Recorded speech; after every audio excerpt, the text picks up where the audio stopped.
Hello everyone, hope I'm recording. The little red buttons there.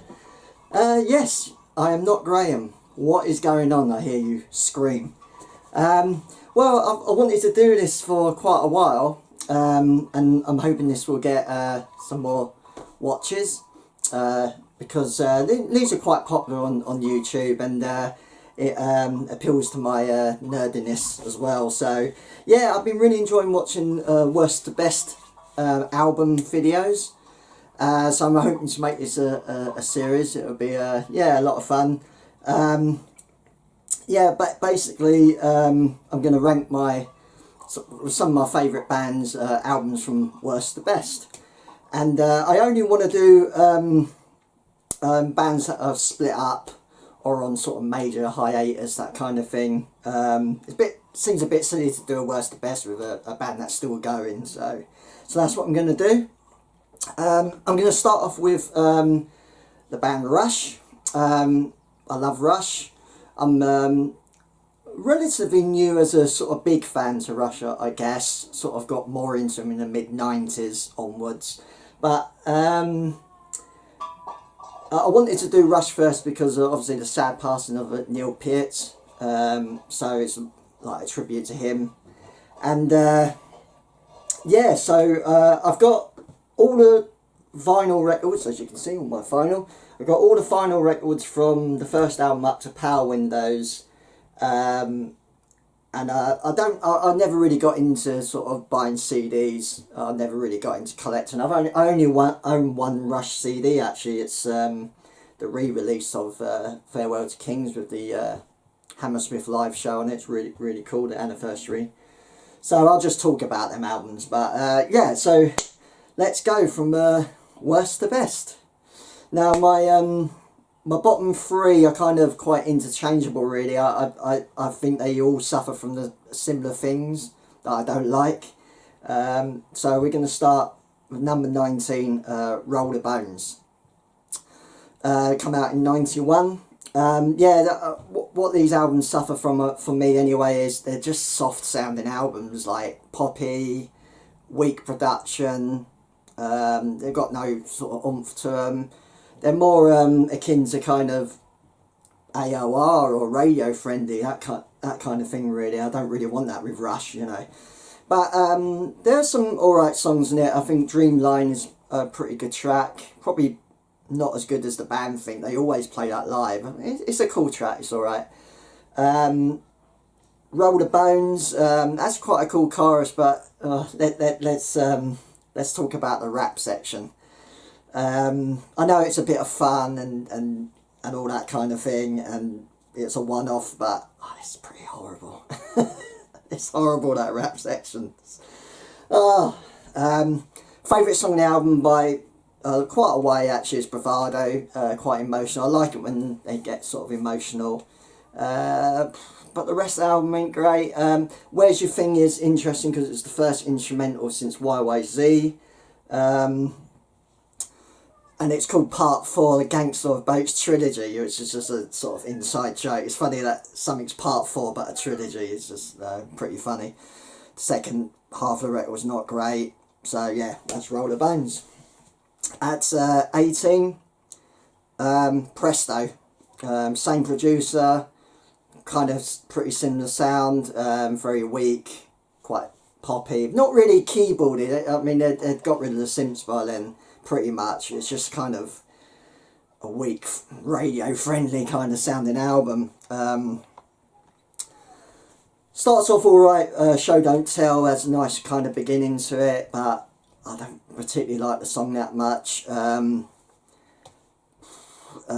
Scars is interesting because actually the drumming on Scars, they would actually Neil Peart would actually incorporate into his drum solos, which is really cool, way better than the actual song. Anagram's quite clever. I think every line on the lyrics is an anagram. The thing with my bottom three is there's some songs that are quite cringeworthy actually, but I love The Pass. The Pass is very emotional about teenage suicide, really emotional, great song, but the rest is not great. and there's some songs that I don't like and that. So yeah, Presto. No one. I mean, I've been watching loads of Rush, sort of worst to best, and they're great. They're a great watch. Nobody likes Presto really. It's always down near the bottom of people's lists. Right, 17 is Hold Your Fire. For me, it's probably one of the most poppiest sort of sounding albums really. It's again suffers from kind of weak production, but that's what I don't think they really cared about. I think they just wanted to do a kind of accessible kind of album, but yeah, that doesn't really do a lot for me. It's not bad though. I mean, the standout track, which I absolutely love, is Time Stands Still. It's a great song. Yeah, more of a pop rock song, but it's really catchy, really sort of emotional. So I quite like that. False Ten's alright. Second Nature I don't mind. The Mission's not too bad. It's interesting actually because Geddy Lee and Alex Lifeson often say their worst ever song written is Tai Shan. And it ain't great, no it's not, but actually I don't think it's any better or any worse than any other songs in the album really. I think the whole album's not great, so you know, but that's that album. Right, I've got this one, so yeah, at 16 we got Power Windows. Awful cover, some people like it, I think it's pretty naff.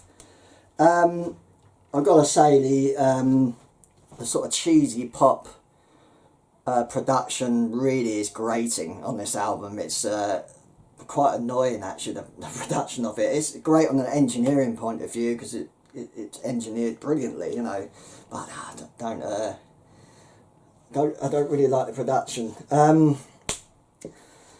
Super like keyboard, probably the most sort of synthy sounding album, and like it sounds like something, you know, Duran Duran would do or something like that, you know. It's quite poppy, but there are some pretty good songs in it. I would say, well, the Big Money, it's quite cheesy, but it's not bad, and the bass line is actually killer on that song. I only really like Mystic Rhythms.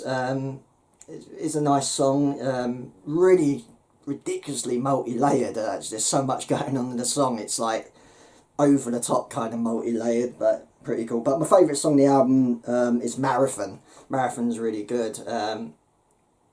It's quite emotional.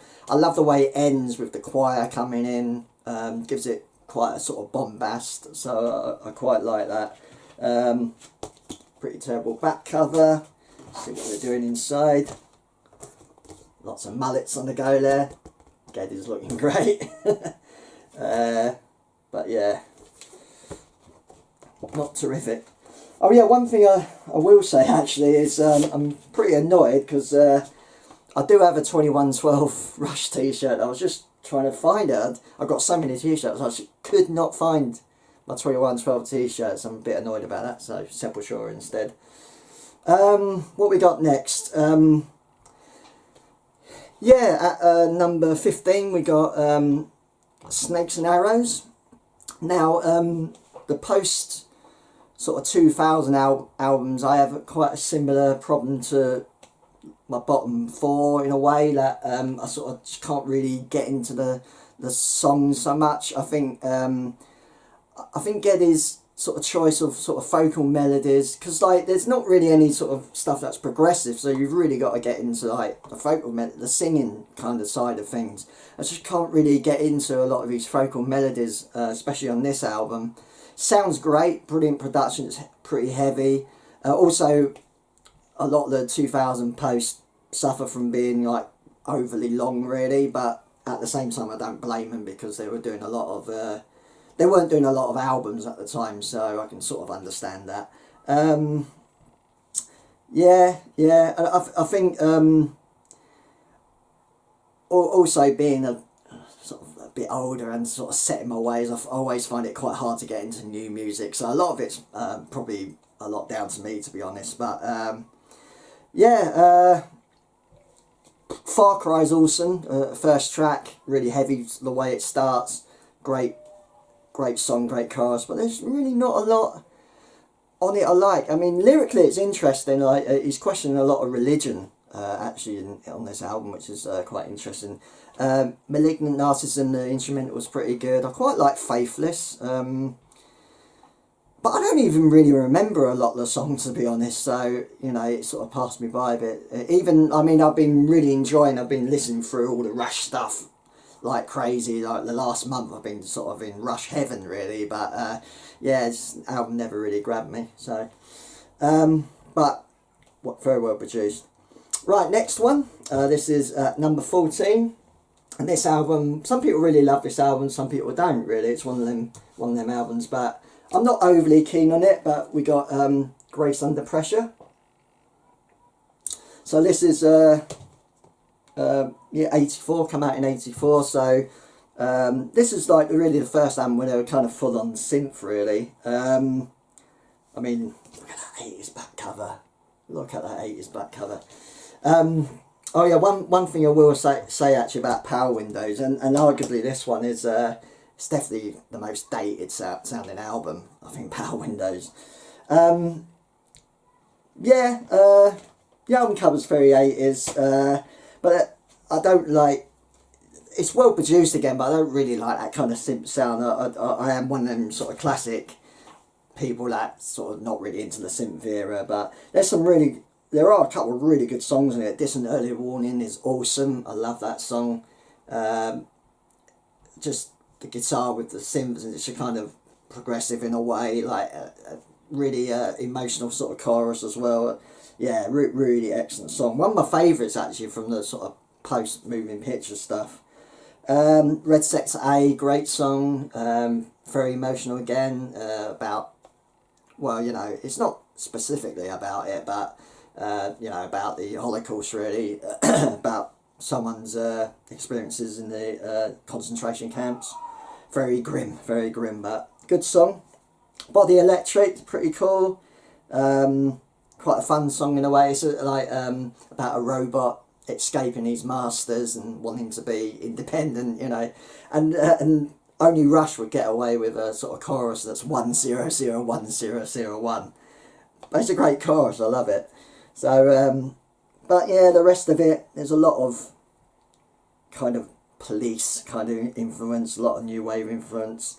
Not amazing. It was also the first album not to have Terry Brown. Every album from the start had Terry Brown producing. This had a guy called Peter Henderson. So yeah, there you go. That is Grace Under Pressure. Right, next is Vapor Trails at number 13. It's an interesting album actually, because obviously everyone goes on about the bad production, and to be honest, when it first came out I never really thought about that, but it's only when you sort of listen to it amongst all the other sort of albums around it that you realise it is actually quite bad. It's sandwiched between actually two really good produced albums.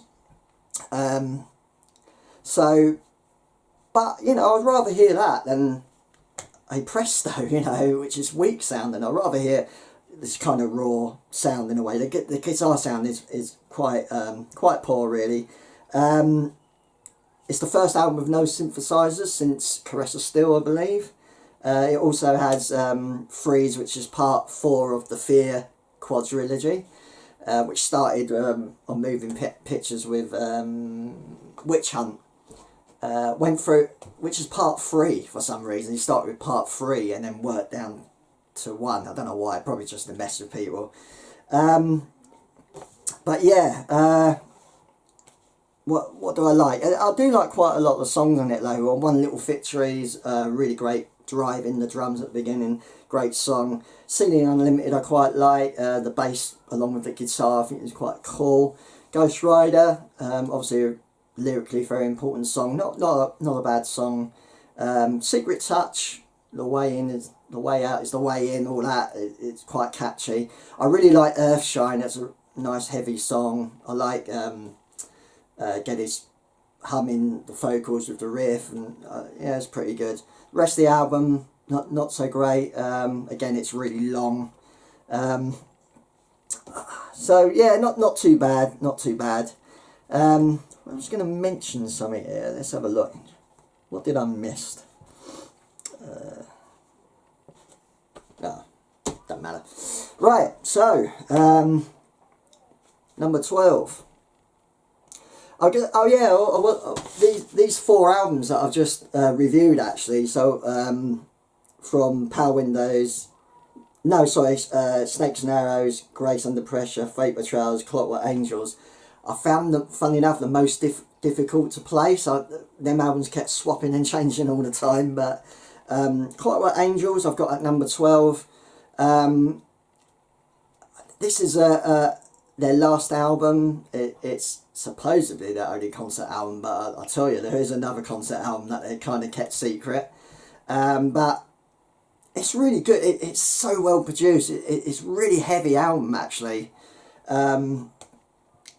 I've got quite a lot to say about this album, really, but yeah, great production. There's some bits and songs that sound a bit like old songs. Like I think there's a bit in Clockwork Angels that reminds me of Natural Science a bit. Anarchist has a 2112 kind of feel.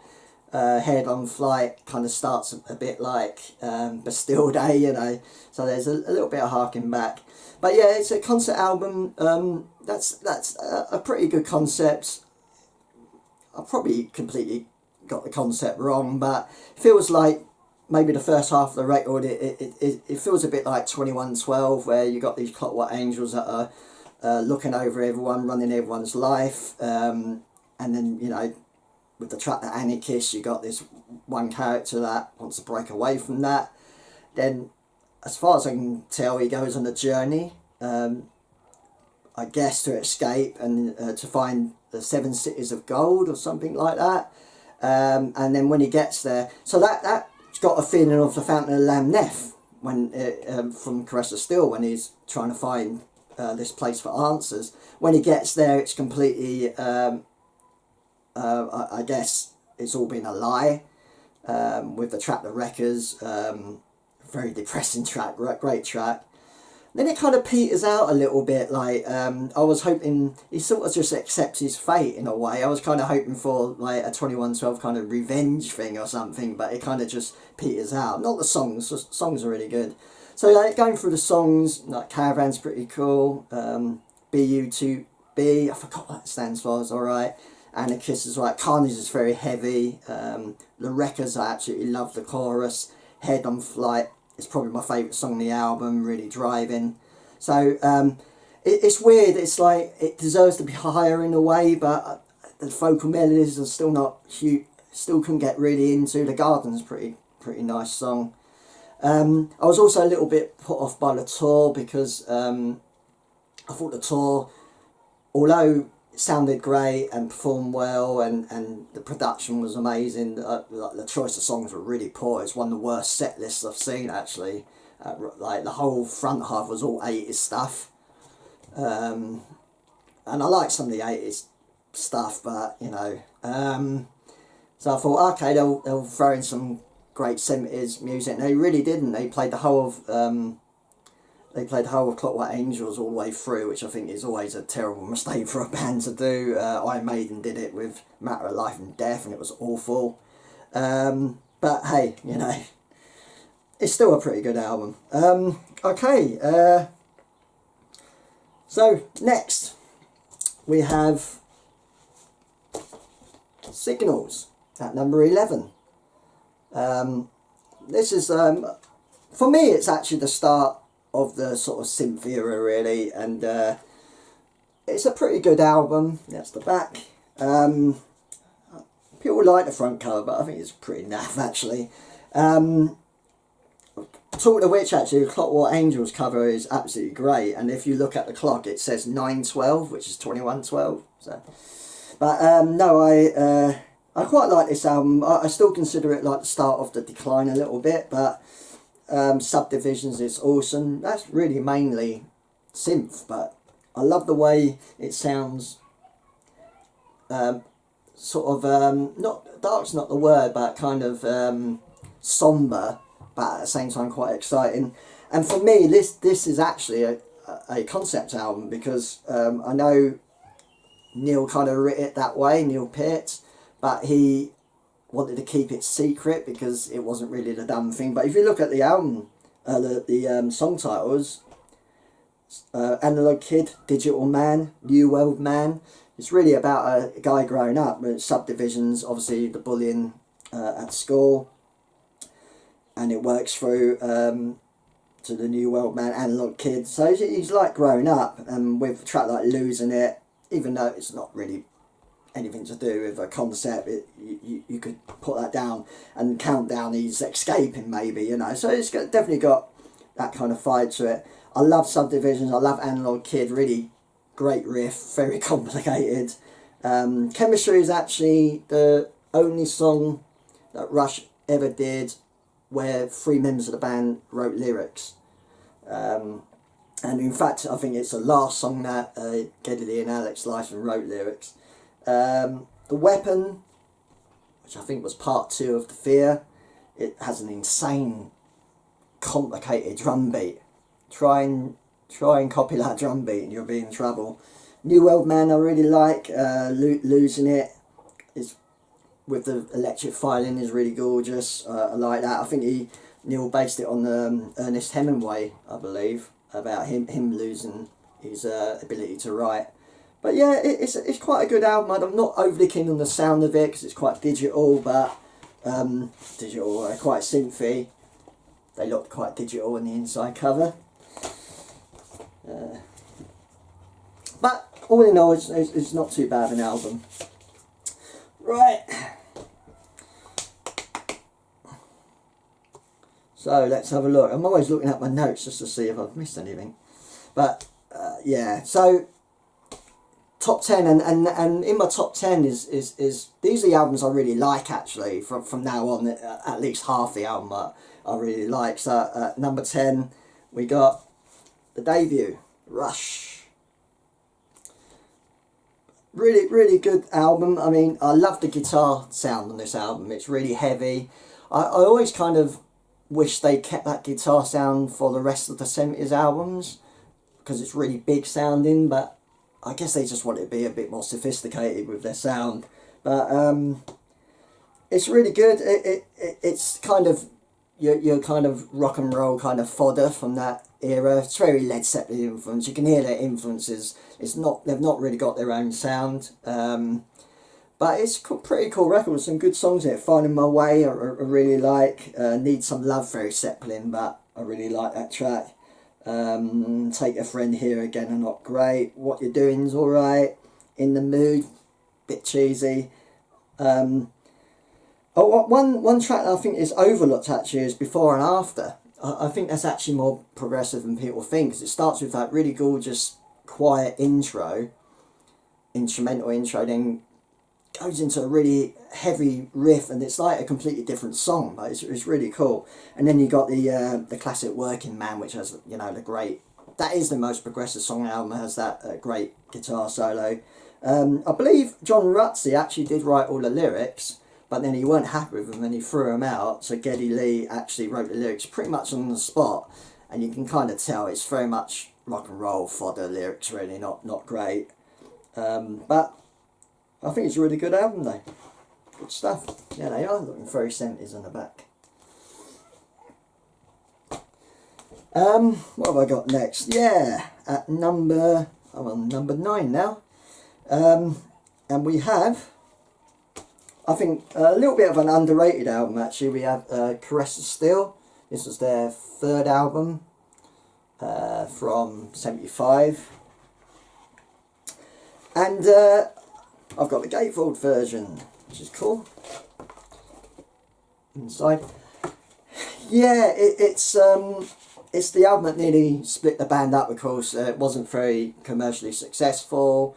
It moved completely away from the rock and roll chorus kind of sound that was radio friendly. It's a totally un-radio friendly album, so the tour was, well, you all know the story. The tour was bad and it almost split the band up, and they were being told to write commercial music, but they said, nah, we're not going to write commercial music, we're going to give it one more go at doing like long songs. If it doesn't work, well, I'll go back and work for my dad or whatever, and it works with 2112. So it's a good that's good really, because that shows that you should always stick to your beliefs and not try and sell out. You know, just stick to what you want to do. But no, I like this album. I think it's quite underrated. Bastille Day is awesome track. Fast, driving, progressive. It's a real kind of headbanger in a way. Quite complex. You know, historical lyrics, which is it's really cool.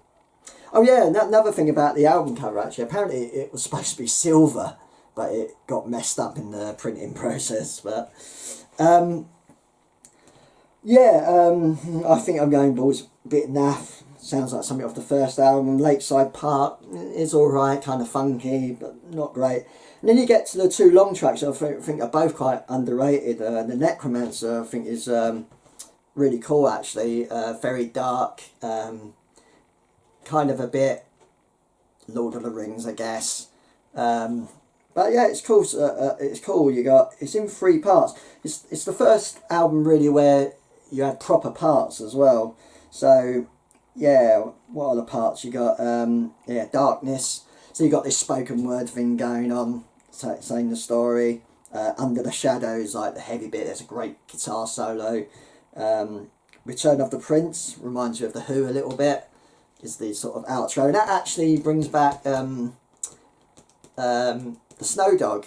Yeah, no, it brings back Bytor from Bytor and the Snow Dog, who the Snow Dog defeated and sent him back to hell. But he's back in this, and it's strange actually, because it seems he defeated the Necromancer and saved all the people. So maybe he's the good guy after all, and the Snow Dog's the bad guy. I don't know. It's not important. But Fountain of Lamnef, very underrated again. There's some really excellent parts. I love In the Valley, that classic staccato riffing you get with Alex and Pert. Very progressive, very heavy. I love that. Really, really great. Geddy Lee's screaming vocals, I think it's awesome. Dick Tax and Nar Pits is completely bonkers. No One at the Bridge is really cool. It continues the story. The story just seems about a guy who's sailing to fight to the Fountain of Lamnef, maybe to get answers. I'm not sure. It's Panacea and Bacchus Plateau. I think they're both written by Lee. Sort of not great. They kind of seem to veer away from the story a little bit, and then you got The Fountain, which is really is the kind of repeat of the first song. Really, it just brings it back. So I actually quite like it. It's not too bad. So yeah, that's Caress of Steel. So what do we have next? Next page we have. Okay, I did forget to say at the beginning actually, is I have 2 albums that really are kind of controversial in my list, and this next one is one of them. I have one album that is in most people's top 3, a lot of people's favourite album that I have quite low down. In fact, I have it next at number 8, which is not quite the lowest someone put it. Someone put this album lower, so it got me off the hook a little bit.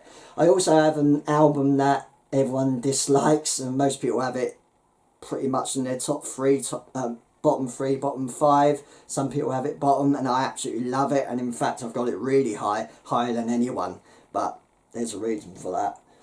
So yeah, at number 8 I've got Hemispheres. Now the reason why I've got this so low really is because I just never really got into the long piece that everyone loves. I love the story.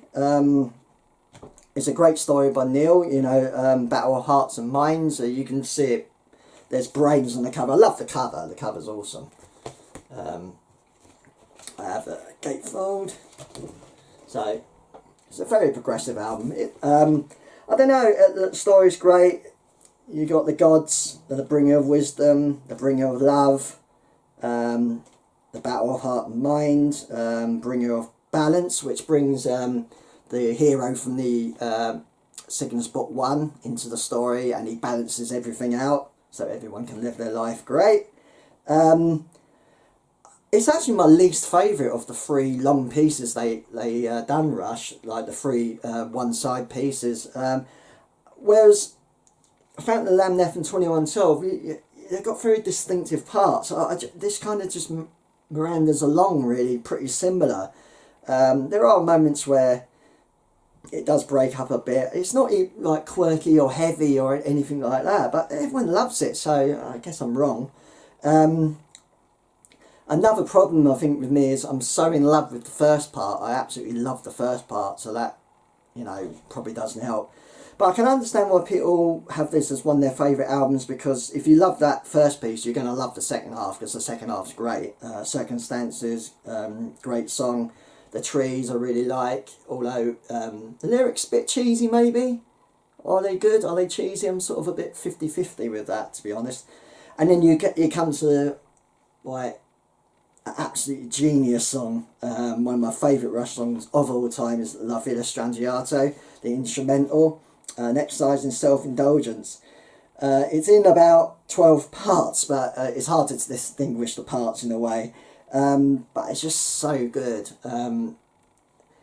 It is self-indulgent, but it's really catchy though, you know, great tunes. It's got heaviness, it's got bonkers instrumentals, it's really clever.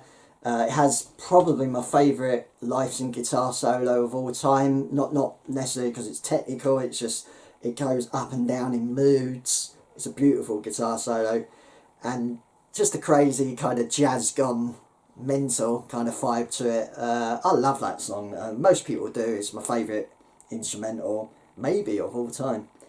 So yeah, but yeah, only number 8 for me. So number 7, number 7 I have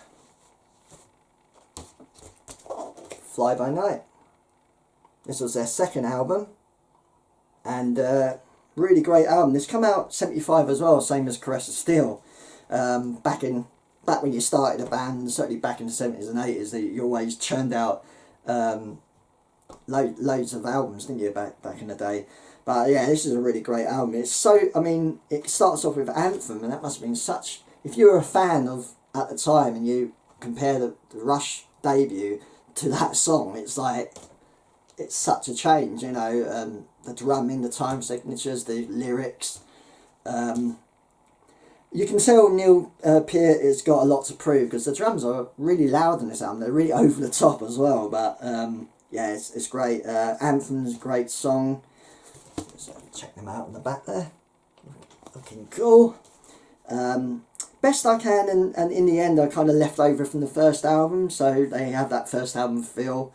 Beneath, Between and Behind is awesome track. I love that song. Apparently it's the first song Neil wrote lyrics for. The brilliant Bytor and Snow Dog, which is their first kind of attempt at a long song, and it's great. It's a fun story, you know. It's a kind of lyrically a story that was a joke really, that got turned into a story. But yeah, it's a real good song. I love that complicated little middle section just as the fight begins, but just before the fight begins, is really cool. No, I love Bytor and Snow Dogs, really good song. The album kind of is split in a way into 2 parts. You've got the heavy side and the ballad side. So side 2's got Fly By Night, it's a really good song. Making Memories, okay. Rivendell, I really like Rivendell. It's probably the mellowest song they've ever done, but it's really beautiful actually. In the end, sort of okay. Some people like that, but no, I think it's yeah, really good album. So yeah, Fly By Night. Oh, okay. Next album. Now, this is probably a bit higher than what most people have it, but I absolutely love this album. It's Counterparts. I really like their 90s, apart from Roller Bones, I really like their 90s era. Counterparts is a great album. So I wasn't really, when it came out, I still wasn't really that big a fan of Rush, so I never got the Rollerbones to Counterparts comparison, but honestly it's so different. They brought back the heaviness. It's a much stronger sounding album. They actually brought back Gail Collins to produce. He produced them really poppy albums, but I think with him and the guy from Kevin Shirley, who produced a lot of the Iron Maiden stuff nowadays, I think his funny story, he actually told Alex Lifeson he's not recording his reverb guitar. He's not having reverb on his guitar at all, because it sounds bad. And Kevin Shirley won, and which is good because it's because it's a great sounding album. And the first 5 songs are awesome. I really love Animate, great song. Stick It Out, really heavy, has sort of feedback in that. Cut to the Chase, really driving rhythm to it. Good, all good choruses as well. One song which I think is arguably one of my favourite songs by Rush is Nobody's Hero. Certainly one of the most emotional. It's the one that's actually made me cry. It's just unbelievable song. It's so powerful. It's actually about someone, Neil Peart, who knew someone, a gay friend of his, who actually, I believe, died of AIDS. That was based on that, and there's another story as well. But it's based on the idea that nobody really knows who they are. They die, so they're kind of nobody's hero except for the people around them, you know. But it's so emotional. I love that song. It's awesome. And then you got Between Sun and Moon, which is kind of, I love this song. I love the chorus. It's so joyous, even though it's just R and yes. I really like that song. It falls away slightly towards the end of the album. Alien Shore, Speed of Love, couple of love songs, not too bad. I like Double Agent. That's a pretty cool song.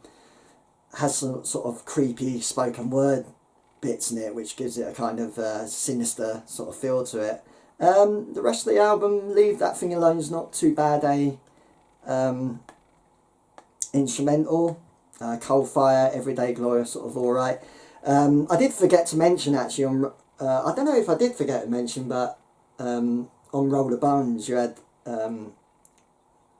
Where's My Thing, which was the first instrumental since YYC, but it's super funky. I didn't really like it that much. And then you got Leave That Thing Alone, which is kind of like carries on with that. It's kind of funky. It's alright. It's not too bad a song. I should look up my notes more.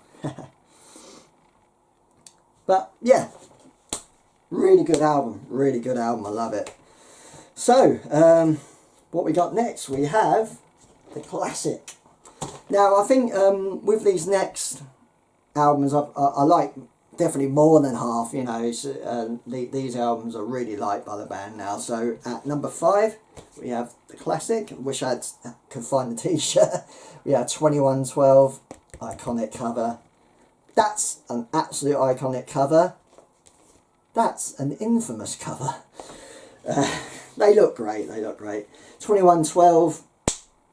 Yeah, what a fantastic first side. I absolutely love the 2112 one side 20-minute track. Overture. I love the twists and turns it does. It's just like really heavy, really catchy. Tempo searings, really aggressive vocally, and I just really like it. Then you get the Discovery where he finds the instrument, and I love the way he's sort of trying to tune it up. Presentation, he presents it to the Lords, what are they called? They're I've forgotten what they call them. Damn it. The priests, that's it. It's the priests. He presents it, and I love the way the vocals are done. Like Geddy in his calm voice presents it, and then it gets thrown back at him by the priest, and it's aggressive vocal, and I love the way he goes from one to the other. It's really cool. Oracle of a Dream, that goes into, brings back the sort of overture part of the song, really good. Soliloquy, yeah, quite sad because I believe the protagonist probably commit suicide because he's not happy with the way the world is. But then the grand final is like, honestly, it's so good. I love the time signatures, Alex's guitar on it, and when the Solar Federation come in to assume control, the hairs always stand on the back of my head. Always when I hear that bit, it's so awesome, such a great ending. So yeah, love that piece. The second side has some really good songs. Passage to Bangkok, fun song, I like it. Twilight Zone's alright.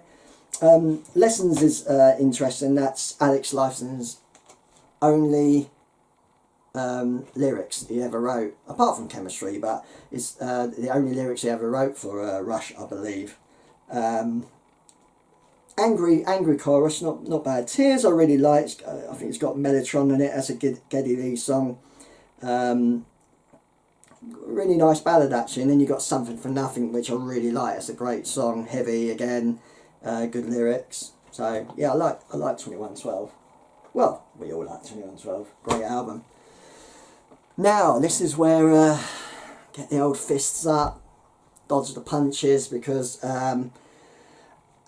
I would, out of all the reviewers I've seen, I think there's really only 2 reviewers that like this album, and nobody scored it as high as me. And I absolutely fucking love this album, and I sort of don't understand why people don't. At number 4, I have Test for Echo. No. There is a reason actually. It's quite a personal album to me. Before Test for Echo, I was more of a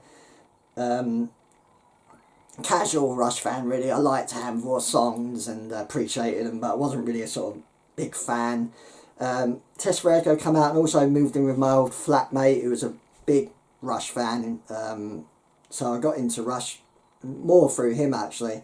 And when this album came out, I just couldn't believe how good it was. It was heavy. It had that 90s kind of feel to it, so it was like much more, it was brilliantly produced, very heavy, the songs are great. I don't really understand why people can't get into the songs. Great lyrics all the way through. Test for Echo, the title track, brilliant. It kind of foreshadows Big Brother like at TV, like kind of reality TV. It kind of is like a forerunner to that. Driven, what a riff. And I love the way Driven ends with the tempo that Neil does at the end. It's just brilliant. Half the World, great song, good chorus. I love the chorus, The Colour of Right, and it's just a really good song. Time and Motion, awesome. When that riff comes in at the beginning, it kind of knocks you back. I've never heard Rush sound that heavy before, you know. I didn't think they had it in them, you know. I hadn't really heard Counterparts. I heard this before Counterparts, so obviously if I would have heard Counterparts, it probably wouldn't be such a shock. But that, you know, that riff at the beginning of Time Motion, and great chorus, I love it. Totem's alright. Dog Years, brilliant. Starts like a punk rock song. I was like, Rush has gone punk. Great lyrics. A lot of people don't like that song, but like, well, a lot of people don't like the album, but Dog Years is a great song. I love the idea of I love the lyric at the end where like Neil was basically saying we've lost our instinct. We dogs use instinct to be friends or not friends with other dogs, and we kind of lost that. It's all about, you know, talking all the time. Kind of like that idea. Virtuality, good opening riff, not too bad. Resist is a beautiful song. Although actually I think when they incorporated it as a acoustic ballad, I think it really come into its own. It's that the acoustic ballad that they did on like the Fate Betrayals tour, and I think even the Snakes and Arrows tour, I think it was a better idea actually. I think it sounds better than the album. Limbo Instrumental's not so good, and Carve Away a Stone is a good song, really good. I don't understand why, even Totem I like. I don't understand why people don't like it. But then again, there's albums that I can't get into that people love. So each to their own, I guess. Now we're in the top 3, and this is the big guns for me. These 3 albums are more or less flawless for me, really. So at number 3, we have Permanent Waves. Permanent Waves. Such a good album.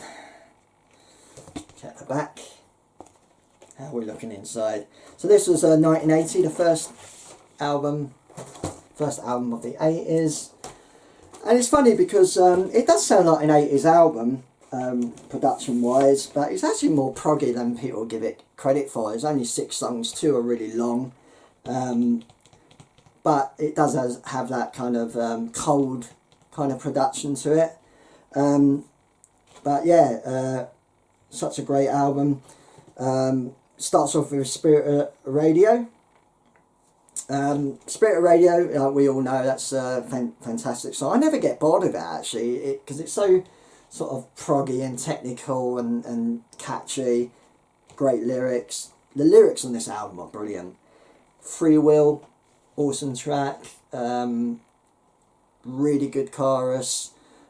There's a lovely bass and guitar solo breakdown. The guitar solo is awesome. Just a lot of meaningful lyrics about how you choose to sort of live your life, really. Fantastic. Jacob's Ladder, simple song lyrically. I love it. It's such a good, it's a long one.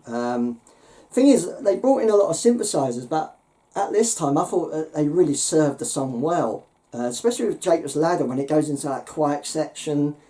It's gorgeous. I love Jacob's Ladder. Brilliant.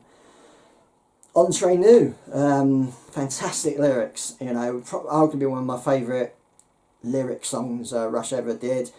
Sort of slightly brings a tear to my eye, that song as well. It's the idea of, I don't know, lyrically it kind of, it's a song about connection, I think, you know, and how you're sort of together but apart, or even apart but together, you know, whatever way you sort of see it. The lyrics, he used a lot of analogies in that song, but the lyrics are brilliant. Different Strings, which is the last song solely written by Geddy Lee. Was I kind of like maybe the weakest song on the album, but I really like it. It's a nice ballad, actually. And then you get to Natural Science. Oh my word, I love that song. That's in 3 parts as well. So good. Tide Pause is the first part, where it's like the introduction to the song, the ballady bit at the beginning, and that initial riff. And then when you go into part 2, Hyperspace, it cuts that riff out and goes into another one, which is quite bizarre, but you know, that riff is awesome. You know the riff I'm talking about is really good. And I really love the third part, Permanent Waves, where it changes again, and you have Neil Peart just going into kind of a kind of swing time kind of drum, and it keeps changing. His drum and time signatures just keep changing with with Geddy Lee's gorgeous sort of vocals. It's so good. Lyrics are great. The lyrics seem to talk about science and nature could be almost like one. You got to tame them both in a way. Fantastic song. So yeah, I mean, you know, I like to try and see negatives in all the albums, because I think it's only fair. It's a strange production, actually. I like the production. I suppose it is quite cold sounding, quite raw. I mean, Alec's guitar sound is really raw sounding, but I quite like the production. Right, number 2. Just having a look at my notes. I love this album. This is so bloody good. Farewell to Kings. I mean, the top 3 in a way are kind of interchangeable. I love them all kind of equally, really. Farewell to Kings. It's a very diverse sort of album, really. You got long songs, you got short songs. It's super progressive, super experimental, actually. I mean, Caress of Steel was very experimental, but very weird, you know. It's just so good. I mean, Neil Peart introduces so much to his drum kit at this time. I mean, Neil Peart said about this album that it's kind of like, it was like their kindergarten. So as they're growing as a band, they're just incorporating as much as they could into the music. Farewell to King's first track, really great opening track, love it. Quite depressing lyrically, but Neil's lyrics were mainly quite depressing, but they make you think. Xanadu, awesome. A lot of people have said it's like their Stairway to Heaven, and I can see that as well. It has that kind of vibe to it. Plus they play the double necks on stage. It's so good, so atmospheric. The initial riff is really good. I like the way it chops into Geddy Lee's vocals, speeds up, slows down. The lyrics are great. I think it's a Samuel Taylor Coleridge poem. And in typical style, it doesn't end happy. It's an interesting lyrics because he's like in paradise, but paradise is what everyone wants forever, but he can't escape it. So he actually feels like a prisoner towards the end. So quite a dark kind of ending, but fantastic song. Closer to the Heart, beautiful song. Everyone knows that one. I'm just watching a spider kill a bloody fly outside. Closer to the Heart, really. Stop it, it's horrible. Really beautiful song, very short, not even 3 minutes. Great song. Cinderella Man, another Geddy Lee Penn song, I quite like that. Madrigal, it's okay. Not one of my favourites, but it's so short, it kind of passes you by without you noticing it. And then you get to one of my favourite songs of all time, Cygnus X1. It's got everything the second part hasn't. I know you're going to kill me when I say that, but atmosphere at the beginning, got a funky bass coming in. I love the beginning. Fucking Neil Peart on the drums, very aggressive. It chops and changes. Geddy Lee's screams on the song are just completely crazy. It's a good story, simple. The guy just flying into a black hole, basically. But no, I just really love it. It's interesting actually, the lyric right at the end, where he's every nerve is torn apart. According to Wiki, which could be wrong, apparently it's the highest note Geddy Lee ever went to on that one. It's a top E or something like that. But yeah, and how brave is it for Neil to say before they even recorded it that the story is to continue, you know. But I love that song. I love that song so much. So yeah, fantastic album, top to bottom really. Number one album, surprise, surprise. It's most people's favourite. I'm not necessarily saying it's my favourite. I think them top three are interchangeable. But for today, I'm saying the classic Moving Pictures is my favourite. It's just full of classics, isn't it? I mean, you can't really argue with the songs. Whereas I love the production. Whereas Permanent Waves sounded quite cold. This is really warm sounding actually. It's just full of great songs. I mean, obviously Tom Sawyer, one of the most famous songs. I never get bored of it really. The drum fills in it. It's fantastic. Red Barchetta, little mini 2112 story there where the motor vehicles are banned, but you know, he's able to use his uncle's car and gets chased by the sort of fossil police, I guess. Great song. YYZ, brilliant. Or we say said in the UK, but it's YYZ. Brilliant instrumental, very groovy, heavy, complicated. You can really get into that one. I love YYZ. It's a fantastic song. Maybe not quite La Via Strangiato, but fantastic anyway. One of my favourite all-time songs, Limelight. Beautiful song, great melody by Geddy.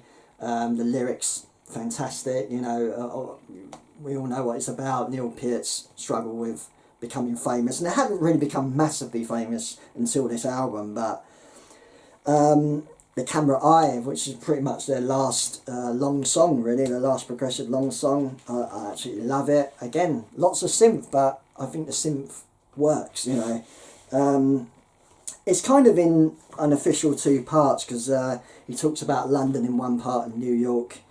And it's interesting because I'm a Londoner, so to see it from his perspective, he's kind of saying, because he's from a small place in Canada, really, I think it was St Catherine's, he's kind of saying how amazing London and New York is, busy, bustling, and he's kind of saying he doesn't understand why people don't think it's great. I kind of get that from the lyrics, that they're kind of oblivious to sort of how great London and New York is in a way, and I can kind of see where he's getting at. London's great, but at the same time you get a bit fed up with the way people are and the sort of coldness of London in a way, but it's great as well, you know. So great song. Witch Hunt Part 3 of Fear. If anyone can tell me why they started with Part 3, I don't know. Great song. Very emotional. I love the keyboards on that. Yeah, essentially about, in a way, you know, a lot of it's about bullying, really, you know, which I can sort of relate to. Vital Signs, probably the weakest song in the album. Quite police-like. I really didn't like it for a long time, but I quite like it now. It's not too bad, but that would only be my slight negative, but it's still a pretty good song. So yeah, my #1 album, there they are, is Moving Pictures. So thanks for watching this. Share it around. I hope you enjoy it. It's essentially, you know, something I'm gonna carry on doing, I think, and hopefully you get the Grey Man involved as well, because there's some bands we both share that we like, so it'd be cool to get him involved. Hopefully we can get some people watching this. It would be awesome. So I don't know how long this is. Hopefully it's not too long. Battery's running out as well, so yeah, thanks everyone coming in. Check out Graham's High Speed Hangover podcast. Every Sunday, I believe it comes out. Check out all his content, and we do the beer shows as well, so check that out. Also, he's got a Patreon link if you want to, you know, help him out. That would be great as well. So, cheers everyone. I don't know what I'll do next, but there's plenty of bands that I love that have split. So, look forward to the next one. I'll see you later. Bye.